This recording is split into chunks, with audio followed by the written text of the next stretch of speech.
مسلم شریف کی حدیث ہے کہ آدمی گناہ کرتا ہے، گناہ کر کے پھر اللہ تعالیٰ سے کہتا ہے یا اللہ میں مجھ سے گناہ ہو گیا ہے تو مجھے معاف کر دے، تو اللہ تعالیٰ فرشتوں سے کہتا ہے کہ یہ جو میرا بندہ ہے اس نے گناہ کیا ہے، کیا اس کو یقین ہے کہ میرا ایک رب ہے اور اس کو یقین ہے کہ میرا رب معاف کر دے گا؟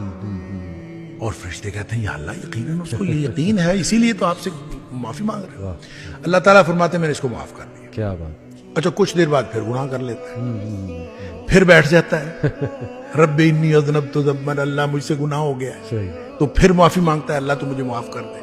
اللہ تعالیٰ پھر فرشتوں کو گواہ کر کے کہتا ہے کہ اس کو یقین ہے کہ میرا رب اب بھی معاف کر دے گا۔ واہ واہ واہ، اللہ تعالیٰ پھر معاف کر دیتا ہے، سبحان اللہ، پھر تھوڑی دیر بعد پھر اس سے گناہ ہو جاتا ہے۔ صحیح۔ اچھا اس کا مطلب گناہ کے دوبارہ ہو جانے کے ساتھ اس کا تعلق نہیں ہے، صحیح، اس کا تعلق آپ کی توبہ کی کوالٹی کے ساتھ ہے صحیح، کہ آپ نے توبہ کس قسم کی ہے۔ صحیح۔ اگر توبہ کی کوالٹی ٹھیک ہے تو گناہ معاف ہے انشاءاللہ۔ انشاءاللہ۔ حتیٰ کہ مسلم شریف کی حدیث میں آتا ہے کہ نبی پاک صلی اللہ علیہ وسلم نے فرمایا کہ اللہ فرماتا ہے پھر کہ اب میں نے اس کو ویسے ہی معاف کر دیا ہے، یہ گناہ کرتا رہے، توبہ کرتا رہے، میں نے اس کو ویسے معاف کر دیا۔